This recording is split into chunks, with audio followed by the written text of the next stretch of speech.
To tell you a little bit about myself, I started as a food writer about 15 years ago, and I started with one article in Savvy Cookbook at that point. I'm not trained as a journalist, neither am I trained as a chef. Everything that I have achieved is something that I have taught myself. Over the last 15 years, I've grown from being a freelance writer into a consultant. Along the way, I've added skill sets like food styling, food photography. I do a lot of cooking demonstrations and things like that. I work as a consultant with some really, really interesting companies in the food world. And I recently published my first book as well. So it's been an interesting journey. And one of my favorite parts of all of that has been the food blogging. So just, how many of you are food bloggers here? Okay, and the rest of you are aspiring food bloggers or interested in food writing? You like to eat the food? Okay. Well, you can write about what you eat as well.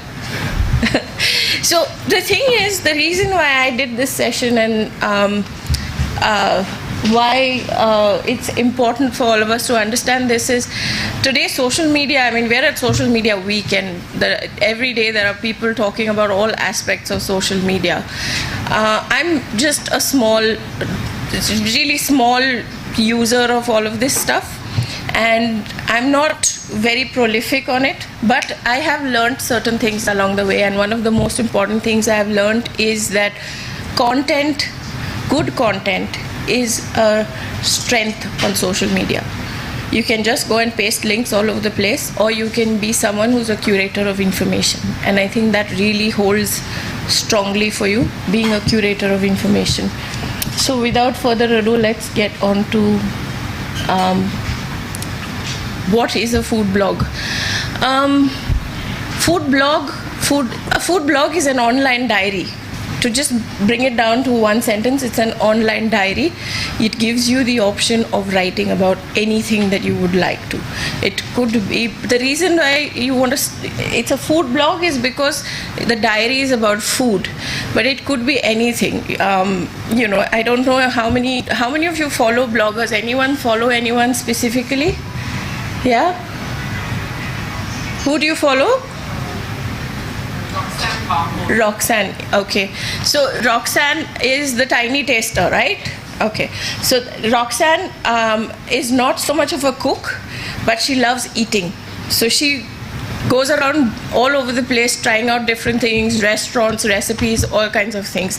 There are many others. There's Finely Chopped, there's Nonchalant Gourmand, there's My Jhola. These are all people who've been around in the blogging world almost as long as I have. They are little celebrities of the food blogging world, and each of them writes on different topics, but it's on food. So My Jhola writes about baking. Finely Chopped is discovering the by-lanes of the world, you know, the little eateries that get missed out because everyone goes to the tourist spots.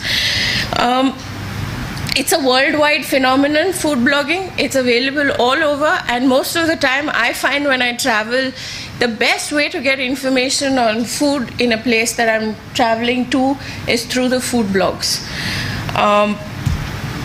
So, like I said, a food blog is an online diary. Okay. I wanted to just share why I became a food blogger, because I think that's important, and hopefully will also get some of you motivated to blog, the ones who are here just to kind of check out things. I started food blogging 1 year after I had been a freelance writer. I'd had 2-3 articles in print, but the only online presence at that point that I had was some trading of a baby potty, because my son was 1 year old and, you know, I wanted to get rid of it. And I realized at that point that I needed an identity on the net. I don't know if it was at that point instinct or something told me that it was important for my future to have a presence on the net, because if someone Googled me, there was nothing there. Also, there was a whole bunch of things that I wanted to write which I couldn't sell in mainstream publications because, you're at the mercy of the editor. They might not like your ideas. So that's what motivated me to start. But what keeps me going is the fact that blogging gave me a connect with my reader.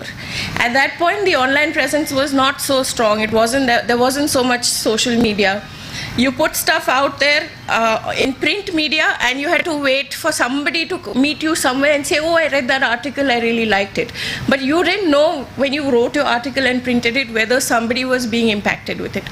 With blogging, I got an identity. From the first comment, it's like it takes a month to print an article at the very least in a magazine. On a blog, you can do it when you want to, how you want to, as frequently as you want to.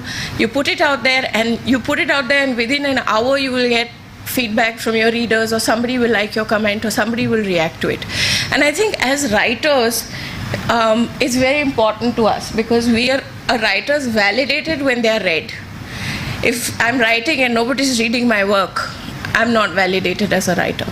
Also, we thrive on it. Most of us, anyone who's in any sort of art field, thrives on the feedback that people get, on the appreciation that we get from the work that we do. So just a few little comments from people who read my blog, and I'm not going to read them out because that's just really narcissistic, but this is what motivates me today. To put content out. It drives you to put out more good work that people will appreciate. But blogging is not all about glamour and good food. It's not about a free meal. Okay, a lot of times people are like, oh, you're a food blogger, you must be getting to eat lots of free food. It's not free food. And there's a lot of work that goes into being a blogger. Okay, I'm giving you the cons of the whole blogging scene because you need to know those before you get into it for the new bloggers. So to make a blog successful, a blogger needs to be not just good at these things, but great at them. I'm not saying you need to be able to churn out all of that stuff, but a few of those things will take you a long way. So your strength could be writing. My strength is writing. So if you go to my blog, you'll see that I've had people leave comments on how the writing is great, but there's no images. I'm not strong as a photographer, but I discovered doodles. I'm good with drawing. So I do these food doodles, which I put out on my blog and on my social media spaces. So you find your inner strengths and you work with them. But you need a lot more. It's not just about writing something and putting it out.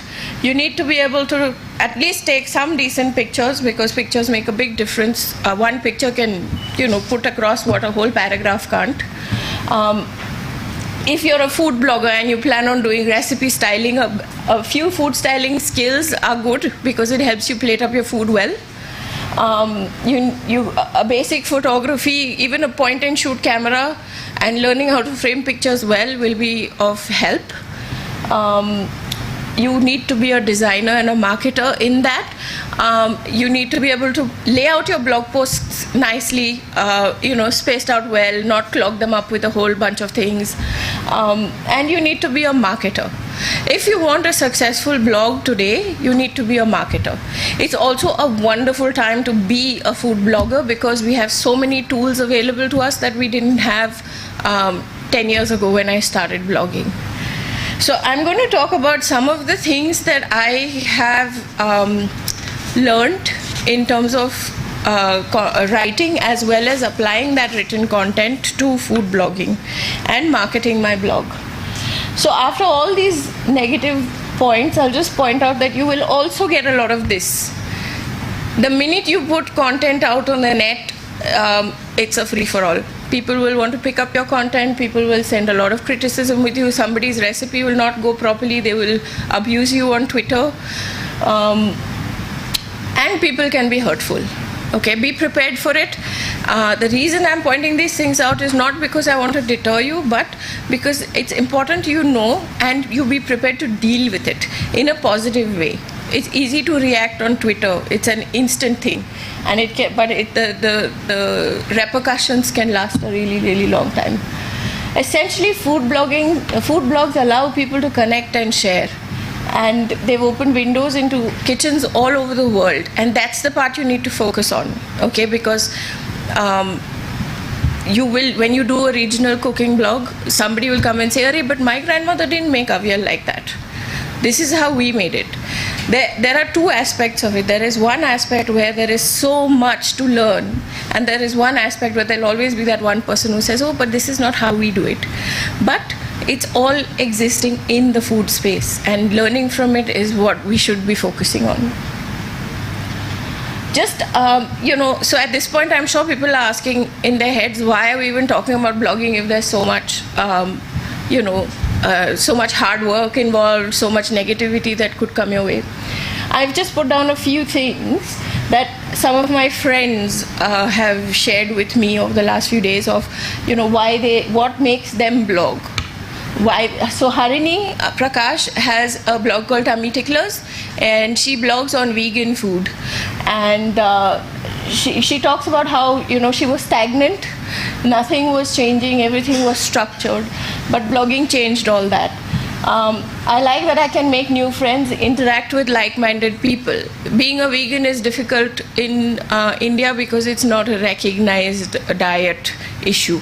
So most restaurants and hotels also don't know what vegan food is, and being able to connect with people, find out where you can get a good meal that fits in with your diet restrictions, all of that, plus cooking. She comes up with interesting recipes that are veganized. Vegan basically means no animal products in your food. So not just no meat, but also no dairy products, no honey. There's a lot of things that vegans don't eat, which people are not aware of.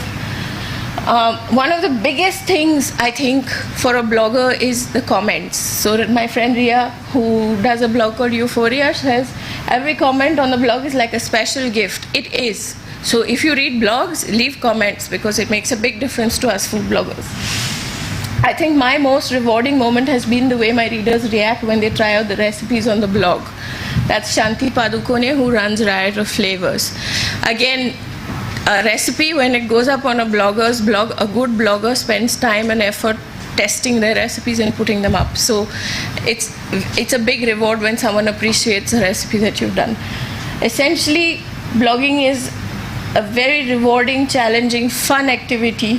It connects you in a very elemental way, and it's food. It's an instant icebreaker. You walk into a room, and I often walk into rooms where I don't know anybody, and the minute you say food or food blogger, you see walls falling down. Suddenly you're talking to people about their food experiences, and it's a great place to be because everybody has something to say about food.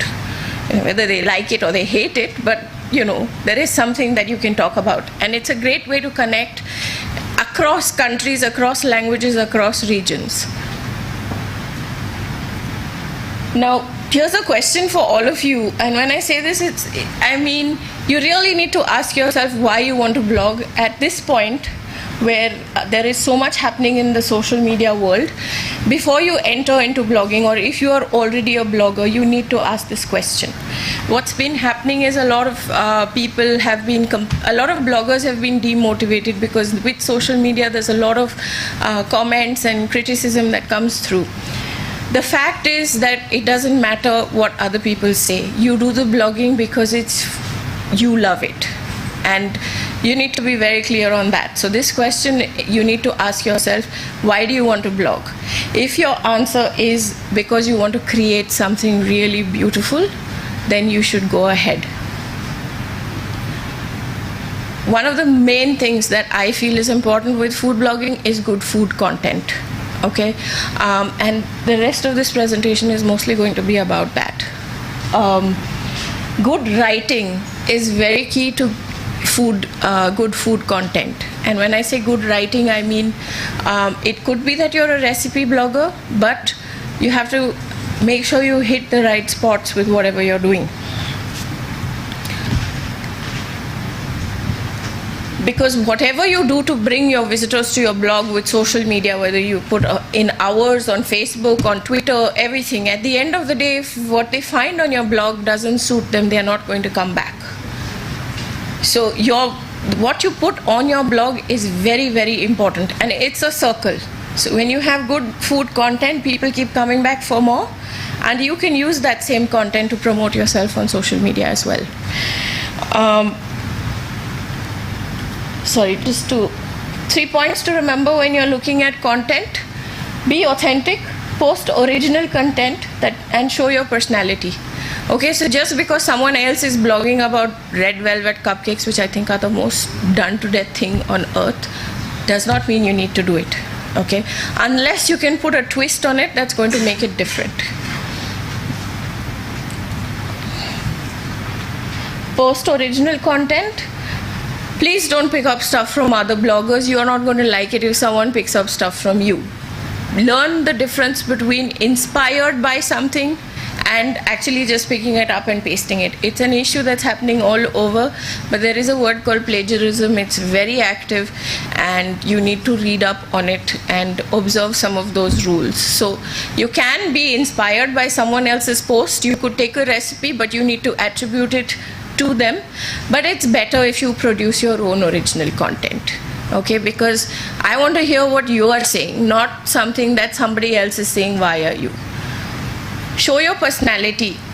A person is going to come to your blog for you. Let your personality come through. You know, it could be through humor, it could be through philosophy. There is a blog called Nonchalant Gourmand, which is written by a friend of mine, Nikhil Merchant. And he has a lovely way of, weaving philosophy and food together. And his recipes usually come because of a feeling. And I think it's wonderful because the recipes are all spot on.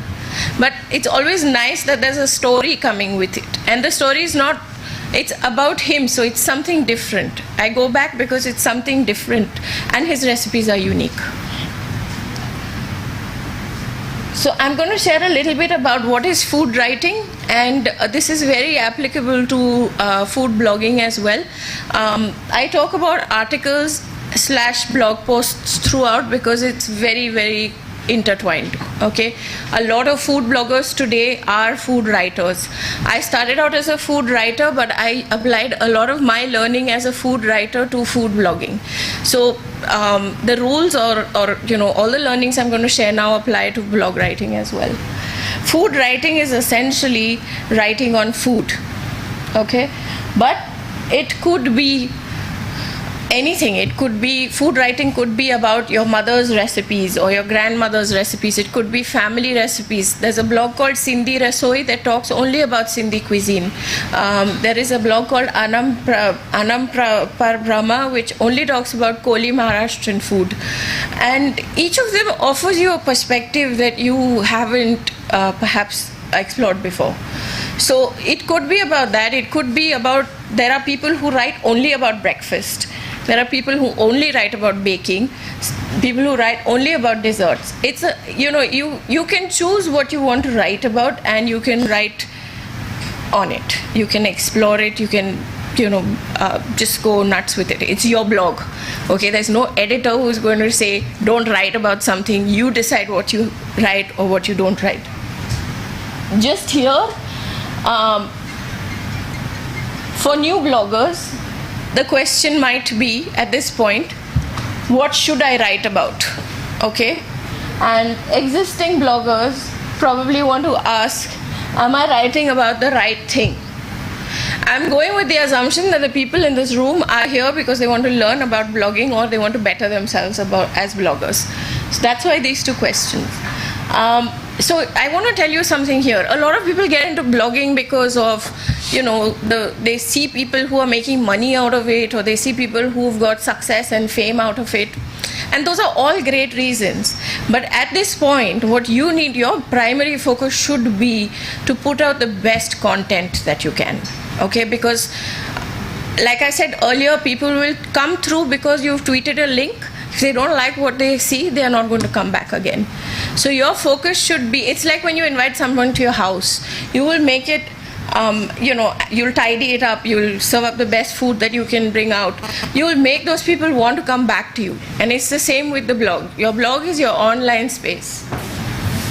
Choosing the right topic for you is a key. So just because someone else is writing about, undiscovered little spaces in cities around the world, that might not work for you. Maybe what motivates you is home cooking. In my case, for example, my blog is a lot about my life, and it's followed the patterns of my life. So I've always talked about home cooking.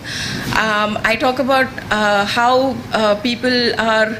I talk about my kids and the way food affects them, how it affected me as a cook. So, at one point in life, it didn't matter because we were just a couple what we ate, as long as there was food on the table, and, we explored all kinds of food. But when kids come into your life, you start thinking about the health aspect and making sure they eat healthy and, nutritiously and stuff like that. So it's important to focus on something that you are passionate about, not a topic that someone else is excited about. It will take a while. You'll need to think about it and figure it out. But like I said, it's your blog. You can play around with it. Strike a balance between the kind of content you put. When I say this, I mean there are tools that you can apply to find out what's popular. There are ways that, like I was referring to the red velvet cake earlier, it's very popular. If you Google red velvet cake, you will get 20,000 recipes. Okay, a lot of bloggers have written about it because they're fascinated by it. You need to strike a balance between the red velvet cake and that awesome cake that your mom used to bake. It needs to give the masses something, and it needs to give the people who are coming to your blog for you something as well. It's not easy. It's not going to happen from day one, but you work towards it. And be patient. It's not like the first day you blog, you're going to get 20,000 people coming and clicking on your blog. Even today, as someone who's been blogging for almost 15 years, it's not like I put up something and I'll get people saying, it's fantastic. Sometimes you don't get any comments at all, and you know that maybe that topic wasn't such a great one to write about in the first place. But that's a great way to, also figure out what people like and don't like and how you need to tweak your content. So just a little bit on how to start a blog, although I think this is something people know.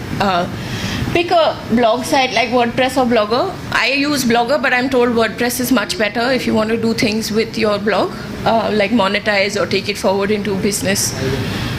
You can also opt for your own domain and have a blog hosted on your own domain.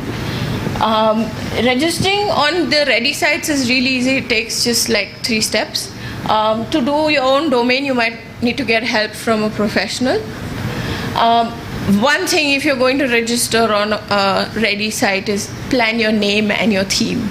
Don't just say, I'm going to start a blog, and then go and put anything up, and you find that it didn't really work as a name, and you're stuck with it for the rest of your life.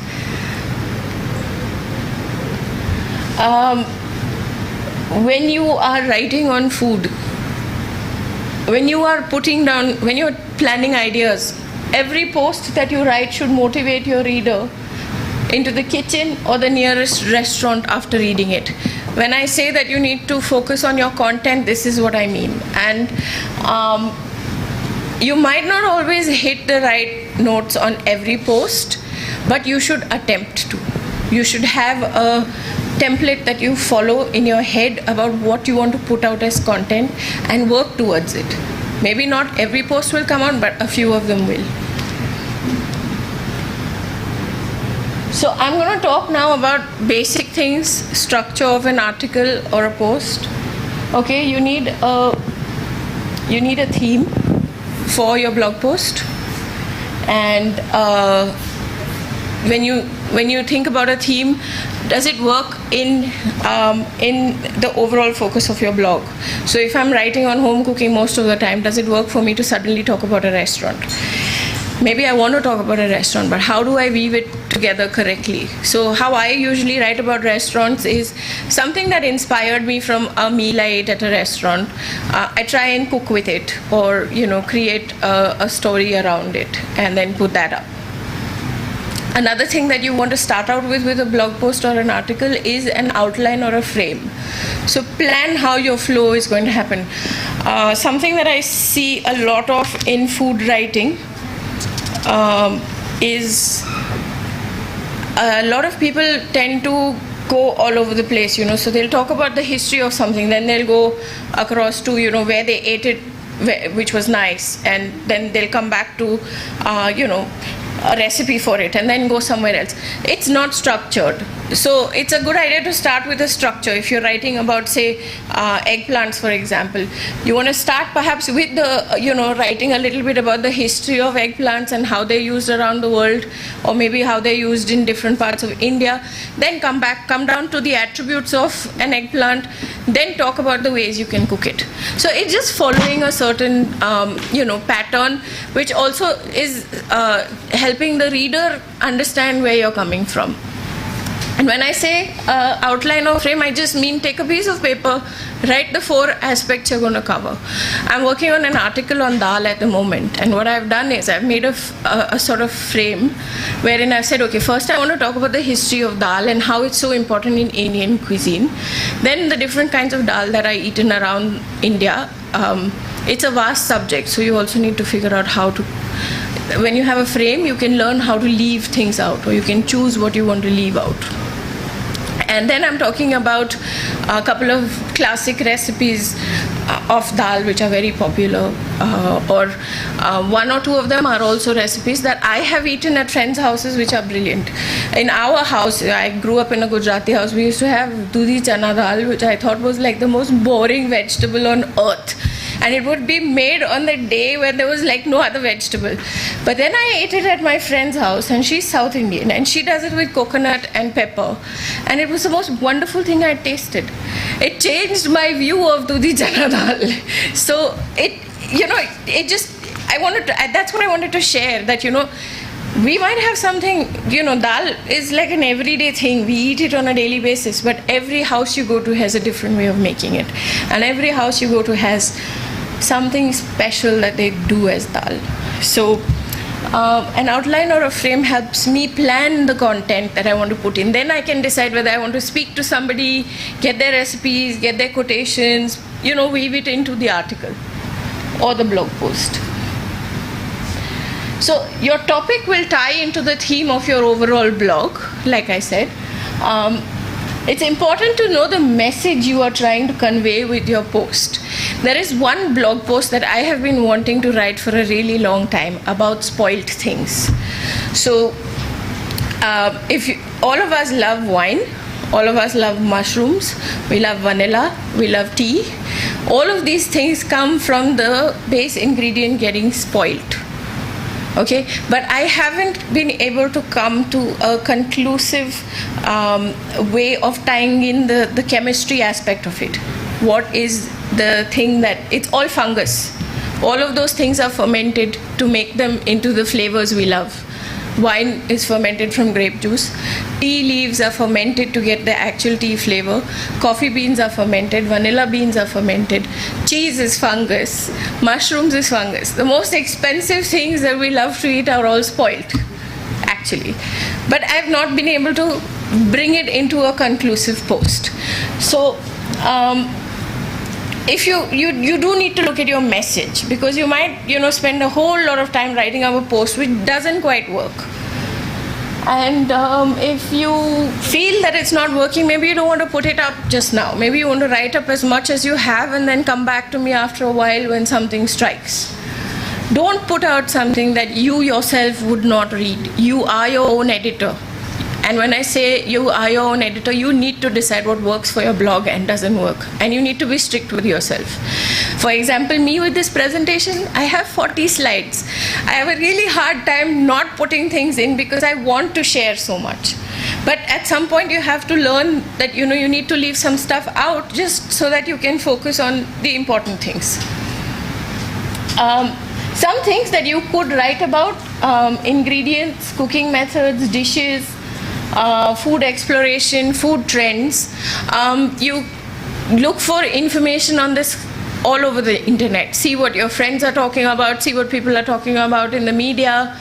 All of that stuff helps you find what people are talking about, and then you can, come up with topics that work for you. This is just a little bit of elaboration on the outline or frame of your post. Okay, so whenever you write a post or an article, these are things you want to remember. A title, which is the main title of your blog. I'll get into this. The main title of your blog post. Lead, body, and conclusion. I'll get into more detail on each of these. So title and strap. The title of an article is a defining point, drawing the reader in and giving the story direction. With blogs, you also need to think a little bit about being clear. So something like recipes with papad, okay, works on a blog better than pep up the papad. Because when someone is Googling recipes and papad, your blog will come up. But you do pep up the papad, you'll get only papad as your in the search engine. So pepped up titles work in print. Simple titles work here. This is going to come up in search engine, so it's really important what you put in your titles. Okay? A strap is something you can add underneath for people. So a lot of times when you paste links onto Facebook, you'll see a little paragraph comes up. So this could be the strap, which is that first paragraph which will show up on Facebook underneath the title when you paste a link in. Okay, so this actually tells people more about what your article is about or your blog post is about.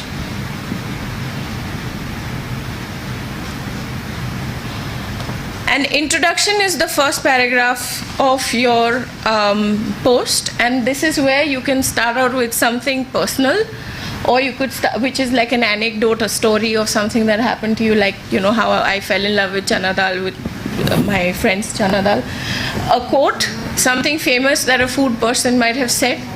A summary of what you're talking about. Usually if you're doing an article that explores something, like if I'm doing something on dal, then I'll try and perhaps start with an anecdote about something that made why I was motivated to write that post, and then have a little summary of what I'm planning to do with that post. So it gives the reader an idea of where you're going with it. A surprising statement also works really well. Something that people don't expect to read. And that a surprising statement, if you do it well, is a great hook to keep a person reading further. After your introduction, you're going to have the body of your blog post. It could be anything from one paragraph to multiple paragraphs, depending on what you're writing about. You want to have a flow, like I said. If you're writing about an ingredient, talk about the history, talk about the global aspect, then make it more local about, in Indian cuisine, then even more micro into how things are done in your house with that particular ingredient. Use your paragraphs well. A lot of people just, write. And you can actually use your paragraphs to break up your content into different aspects, history or origins, anecdotes, quotes, specific examples to give substance to an article. You can also use them to illustrate the speed of your article. So shorter paragraphs show that you want to deliver content, you want to deliver ideas or content fast. Longer posts could be more meandering. So if I'm writing about having a really nice cocktail on the beach, maybe I want to make it a longer post and use the words to make it more relaxing and interesting. Or you do a short paragraph when you're talking about how something got you into a cooking frenzy and you had so much fun doing it. Just try and break things up into paragraphs, like I said, because too many things happening in one paragraph can be confusing.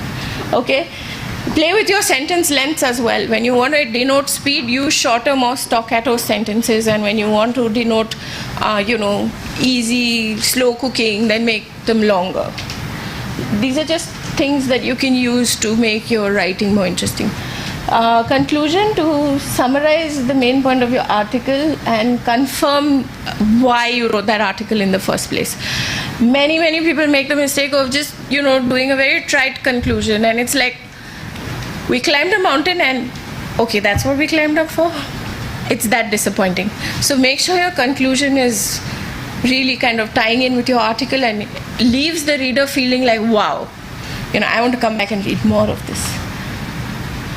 It's a good idea to add a sidebar of key facts. So if you're writing about something specific or noodle dishes available around the city, you might want to put a list of, places that you've talked about at the end of your blog post.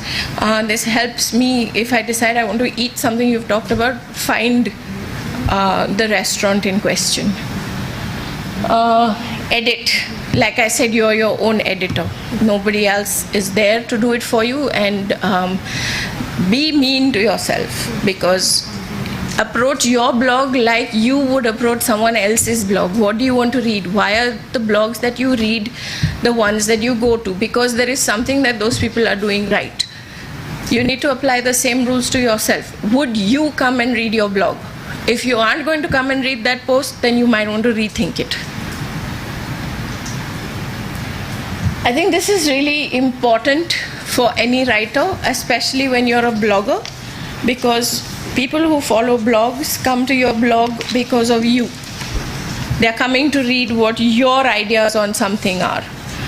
So, and this actually encapsulates about 9 years of writing as a freelancer on food. When I started out, I was writing for one magazine.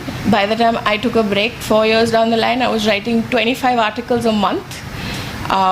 And I had learned as a freelancer that to get an idea into an article, into a publication, you had to think differently.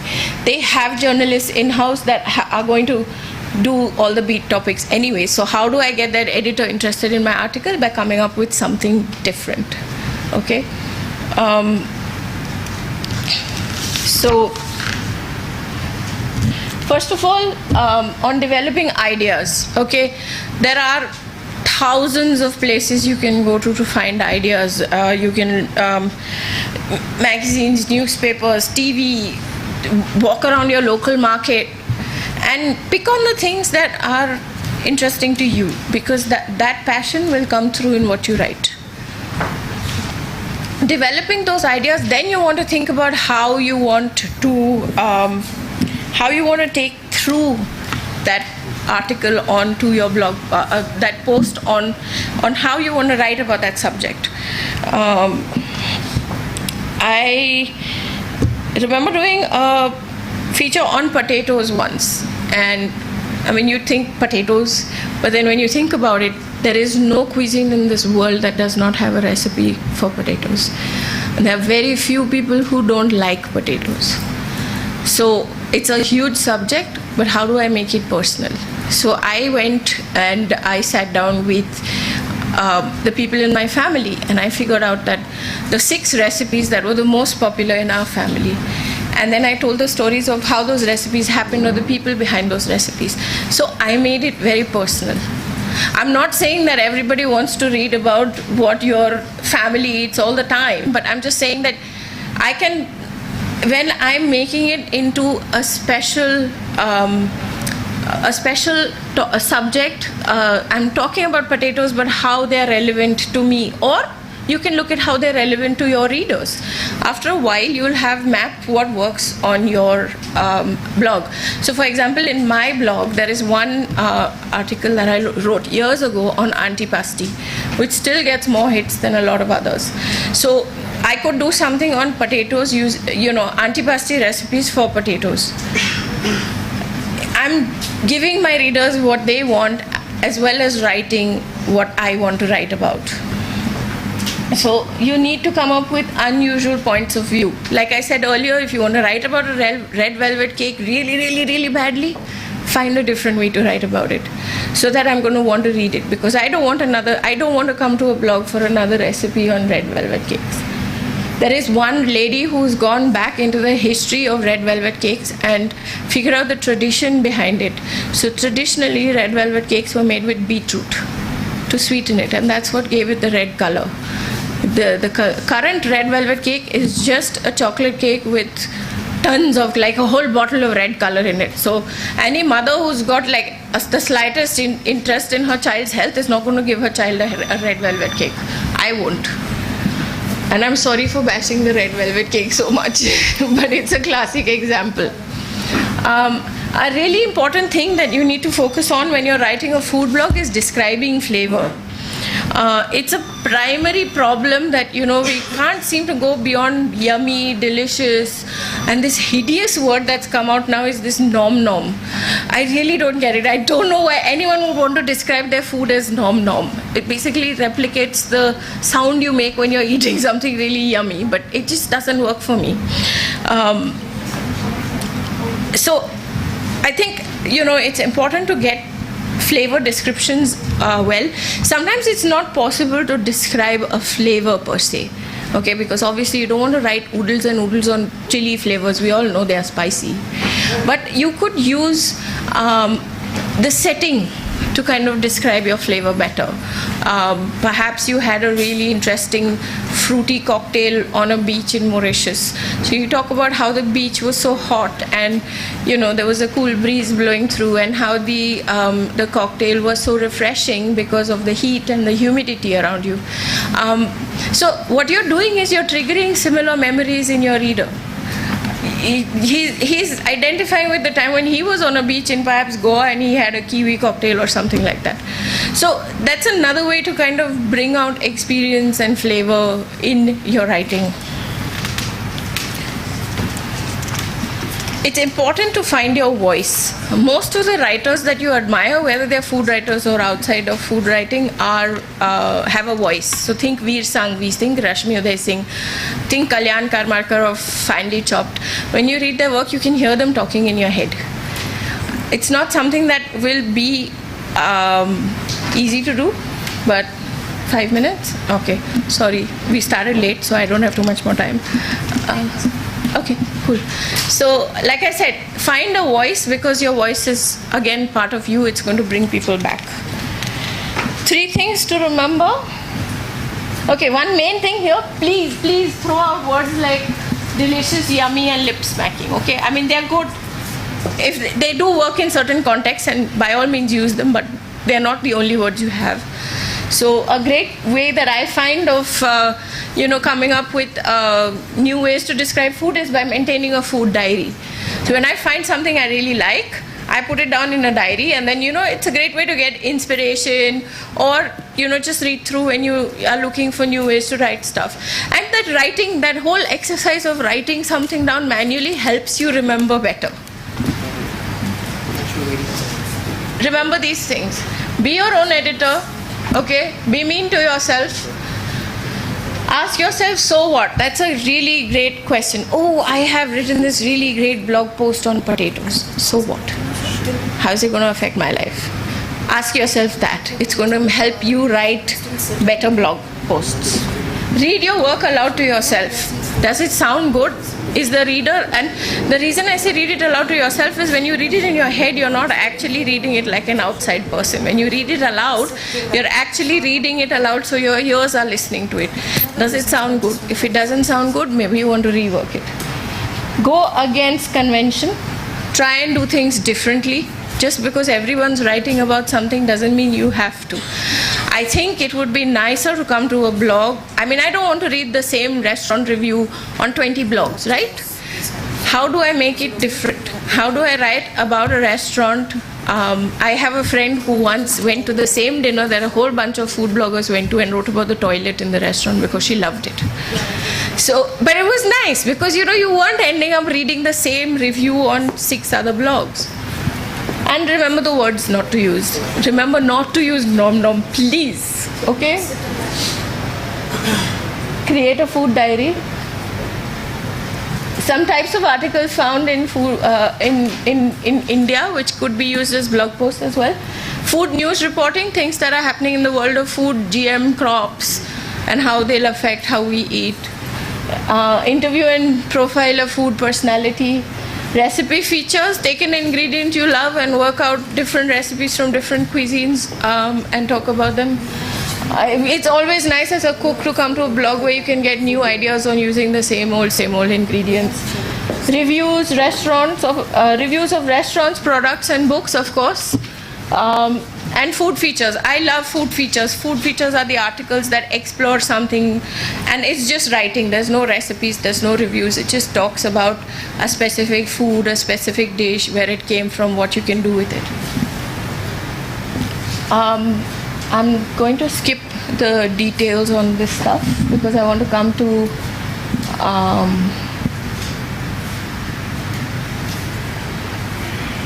important to, in this day and age, market your blog a little bit. So keywords is really important. Just research how you can optimize your blog post. You're going to write 500, 800 words on a blog post anyways. Can you optimize the keywords in it so that you get more people coming to your blog? Promoting your blog on social media. I use Facebook and Twitter. I'm just getting warmed up on Instagram, and there's a whole lot of other things that have come up, but I haven't really explored them, so I'm just going to talk about these two. Once you've written a really good blog post, it's like opening a shop, and you've opened a shop, you're sitting in your shop, but nobody's coming to it to buy stuff. So you need to get the word out on your blog. It's a lot easier now than it used to be when I started blogging. I didn't have Facebook or Twitter. I just published my blog and, depended on people to come and read it. Today I can put it up on Facebook, I can put it up on Twitter, I can put pictures from my blog post onto Pinterest, onto Instagram. LinkedIn works, but LinkedIn I think is a more professional website, so it's great to put in something once in a while, but I don't think if I'm on LinkedIn I want to see a constant stream of links to posts coming from other people's feeds. Once you've got your blog post ready, you're basically shifting gears from content development to content marketing. So you are switching from writing to becoming your own sales and marketing person. You need to get it out there. But what also happens is everyone stops at sharing links to posts. So we have a lot of bloggers today, and it's not their fault. They haven't explored the possibilities yet. But they will take that one blog post that they've written, they will paste the link on every possible space that they can find, on Facebook, on Twitter, on every Facebook group that they are part of which is related to food. You don't want to see the same thing again and again. On Twitter they will take that link, they will write a 140 character tweet with that link in it, and if you look at their timeline, suddenly you'll see 30 tweets with the same word for word thing that's coming out. They've been tweeting it to the 30 people that they follow, or they want to read it. You can work with the content that you put out on social media as well. When you share a link to a post, make it different, make it tweak it to meet the audience.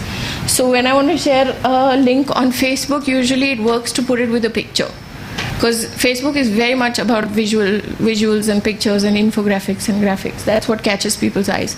So put the link up, but put it with a picture that relates to your post. You can also use something called import new posts, but it's hard to control. They have network blogs and stuff like that allows you to share automatically. The problem with network blogs is or any of these apps that connect to Facebook is you don't know where they're putting that stuff up when they're putting it up. So it's better, I prefer to do it manually because I can choose where I want to put it. And when you want to share links on Twitter, tweak it to the person that you're sending it to.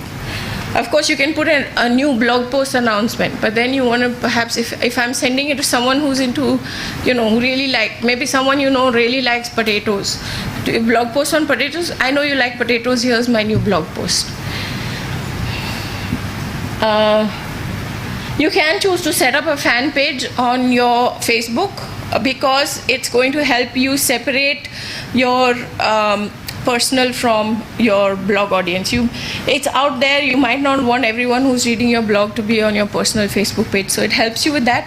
It also helps you sort of create a fan following which you can target when you want to do stuff like maybe contests. So, just talk about something that you want to discuss. It's also, by the way, Facebook and Twitter are great places to get information on people. So I use it as a research tool as well. I use it as a research tool to find out. So if I want to write a blog on something and I don't know whether it'll work or not, I might just put out a tweet saying, I'm thinking of this. And then I will see what the responses are. If there's like a whole bunch of responses, then you know that you've got a good topic there. And if you don't get so many responses, maybe it's not. Another great way to use it as a research tool is, say I'm doing an article on how a specific ingredient is used. I put out a tweet asking people how they use it. And then you get a whole bunch of different inputs on that one ingredient, and you can use that to see how you want to take your article forward. Maybe bring in some of their recipes and things like that. There's just a few other tips, but I'm going to move on to the next one because these are some of my best practices on Facebook. So what's really important is to realize that when you've created a blog post and you've spent time researching it and putting it together, you've got a whole bunch of content already that you can use to market yourself. So one, I said put the pictures related to your blog post up. Say I go out and I eat at a restaurant. What I would do is I would probably put the pictures, like 4 or 5 pictures up on Facebook saying blog post coming soon. Make updates short. We don't want to read a blog post on your Facebook page. So pick relevant lines from your blog post and use them as quotations and put a link to your blog post with it. A great way on Facebook to get ideas or to get interaction is by asking questions. Well, the lamest one that comes to mind is, what are you having for dinner? You'd be surprised at how many people reply. Everybody wants to talk about what they're having for dinner, especially if it's something awesome. Because it's the age of the foodie and the food porn. So everyone wants to talk about how they cooked this awesome thing or they ate this awesome thing. So but that's like one of the things you can do. You can ask more interesting questions as well, which I'm afraid I'm not able to come up with an example because I'm in a hurry just now.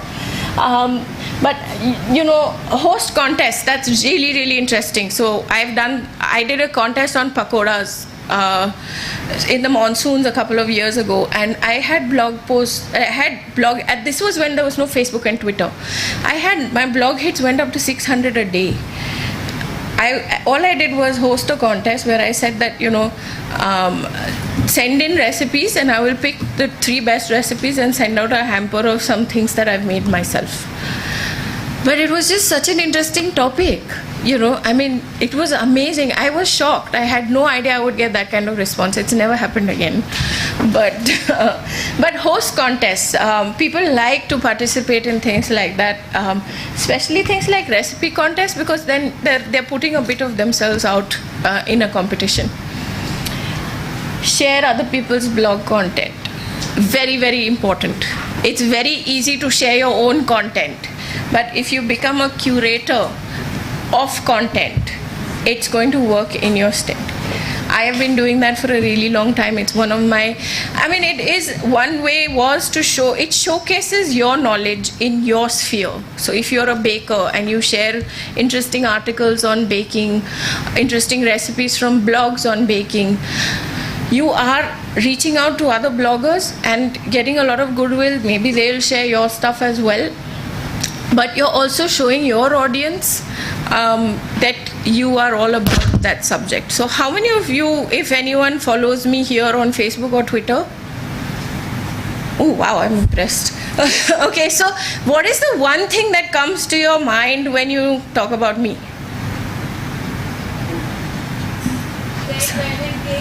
That's now. I'm talking about like generally. Nobody's getting food? Okay, so I have to work on my social media. When I started with, you will see on my Facebook and Twitter, if you observe me for any amount of time, that I have very much been about food. Most people will meet me and they'll say, oh wow, you're all about food. And it's not about fancy food, it's not about truffles and caviar, it's about everyday food. You'll also find a lot of people think that I'm very helpful. I'm slightly old-fashioned, so I don't get into controversies on Twitter. But I do, if anyone asks me. There are days when I've sat and I've said, okay, what's in your fridge? You need help with cooking today? Let me give you some ideas. So we actually have people like checking their fridges and they say, oh, I've got some vegetables, and then I tell them, okay, maybe you want to do a stir fry and this is how you do it. I've sat with, just tweeted about all kinds of things you can do with vegetables, and suddenly I have like 20 people paying attention to what I'm saying because everyone's looking for new ideas. So be a curator of content, be generous, especially with food. I mean, it's food at the end of the day. So don't go into doing all of this with expectations. Work on your content, put out the best possible content you can, share, because that's what food is all about, and it will all come back to you, in ways you can't even imagine. But don't go into it expecting things. And I think I switched it off by mistake.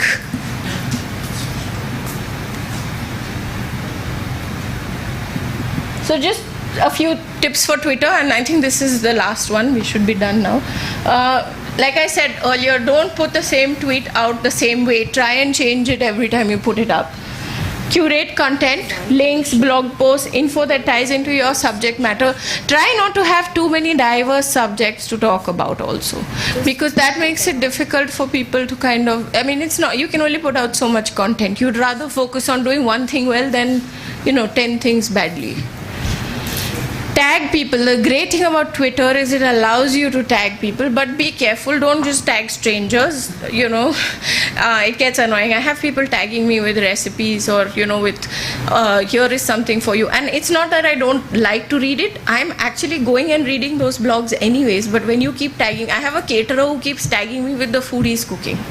Like he'll take a picture of it and he'll put it. And it's not that I don't want to see it, but I don't want to see it on a constant basis. So be careful about how you do these things, but create conversations. The great thing about Twitter is you can create conversations. You can do things like Twitter chat. So a few months ago, I had done something called a chutney chat. And chutney is such a simple thing. Everybody has a chutney that they love. And it was brilliant. We ran it for 2 hours. Everybody was talking chutney. And then we storyfied it into a blog post.